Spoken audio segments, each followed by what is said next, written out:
नमस्ते बच्चों, आपका हमारे YouTube चैनल पर स्वागत है। बच्चों, मैं हिंदी डिक्टेशन बोल रही हूँ, आप लोग लिखिए। स्टार्ट। महोदय, हम सभी यह मानते हैं कि आज ऐसे समय में जबकि देश के सामने बहुत कठिन समस्याएं हैं, यह सदन एक महत्वपूर्ण प्रश्न पर विचार कर रहा है।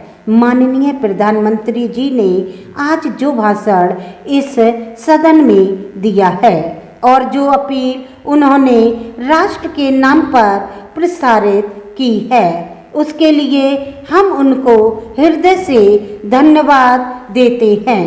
आज उन्होंने अपने भाषण में यह बिल्कुल बता दिया है कि यद्यपि हम हिंदुस्तानवासी शांति चाहते हैं और हमने बराबर हर कीमत पर शांति को बनाए रखने की कोशिश की है, लेकिन इसका यह अर्थ नहीं हो सकता कि हम अपनी सीमाओं का उल्लंघन सहन करें या अपने राष्ट्र की कोई भूमि किसी को देकर के शांति स्थापित करने का प्रयत्न करें। प्रधानमंत्री जी ने सदन के सामने जो भाषण दिया है और जो आंकड़े सदन के सामने रखे हैं, सचमुच उनसे यह स्पष्ट प्रकट हो जाता है कि हमारी जिन सीमाओं का आज पाकिस्तान अतिक्रमण कर रहा है, वे सीमाएं और वह भूमि सब हमारी हैं। इस समय पाकिस्तान का जो रवैया है वह कोई नई बात नहीं है। हमने बराबर पाकिस्तान की ओर मित्रता का हाथ बढ़ाया है, लेकिन पाकिस्तान ने बराबर उस हाथ को काटने का प्रयत्न किया है। देश के विभाजन के समय से लेकर हमने बराबर हर प्रश्न का, हर विषय को मित्रता से तय करने का प्रयत्न किया है, चाहे पाकिस्तान का रुख किसी भी प्रकार का क्यों ना रहा हो। देश के विभाजन के समय हमने पाकिस्तान को साथ में जो समझौता किया है, उसके अनुसार हमने पाकिस्तान को उसके हिस्से से अधिक दिया। उसके पश्चात भी जब जब कोई प्रश्न हमारे सामने आए, हमने उनको उचित प्रकार से तय करने का प्रयत्न किया।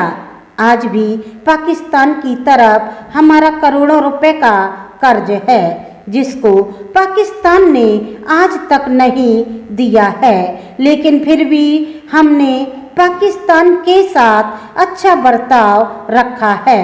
आज तक जो रुख पाकिस्तान अपनाता रहा करता है, अगर वही रुख हम भी अपनाते तो नहर के पानी को बंद करके पूरे पाकिस्तान को वीरान कर सकते थे, किंतु हमने ऐसा नहीं किया।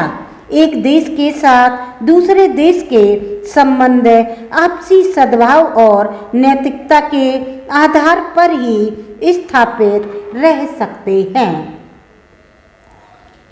अध्यक्ष महोदय, मैं आशा करता हूं कि इस सदन के लिए यह अंतिम अवसर होगा, जबकि इस संविधान में इस आधार पर यह संशोधन करने का अवसर दिया है।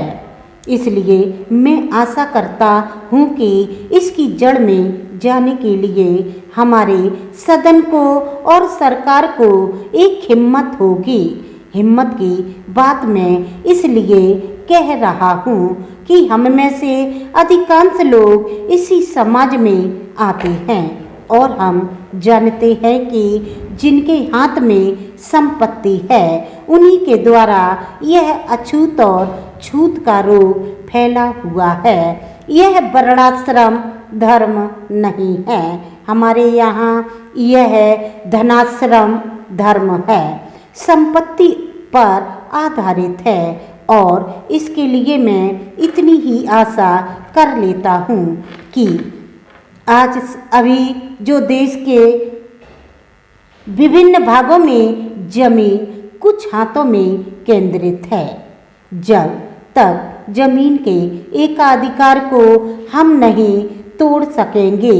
जो कुछ लोग सैकड़ों और हजारों एकड़ रखे हुए हैं, जिनमें अधिकांश सदस्य भी इस सदन में सम्मिलित हैं, जब तक यह समस्या हल नहीं होगी।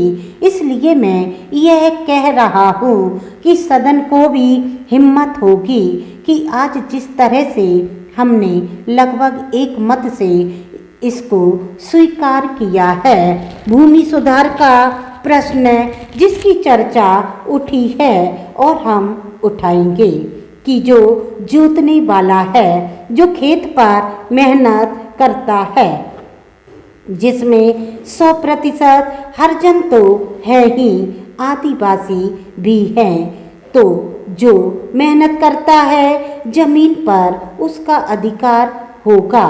सदन को यह हिम्मत होगी कि वह इस चीज को करे। आशा करता हूँ कि यह नहीं होगी, तो मैं समझता हूँ कि यह हमारे लिए एक ढकोसला होगा।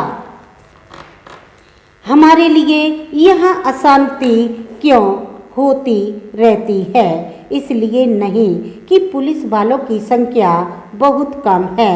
अशांति इसलिए होती रहती है कि समाज में ऊंच नीच है और लोग अनुभव करते हैं कि उन्हें न्याय नहीं मिल रहा है। कानून और व्यवस्था की समस्या केवल भारत में ही नहीं है। मैं अमेरिका की ओर देखने को कहूँगी।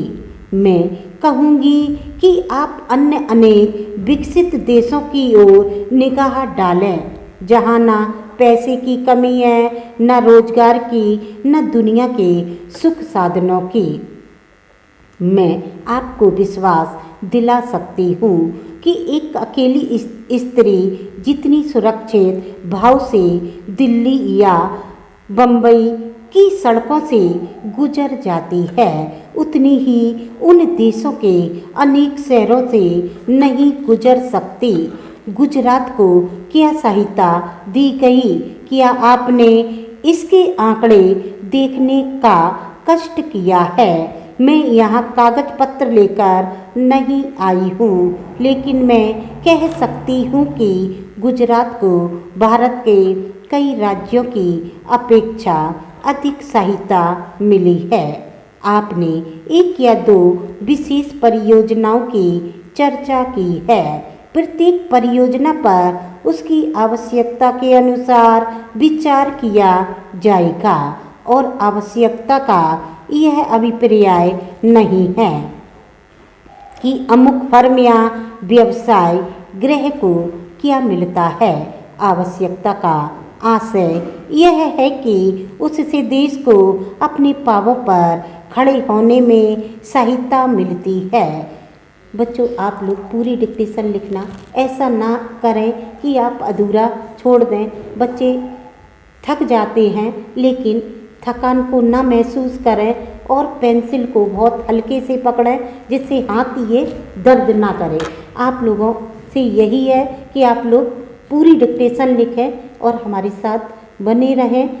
सब्सक्राइब करें, लाइक करें। That's all.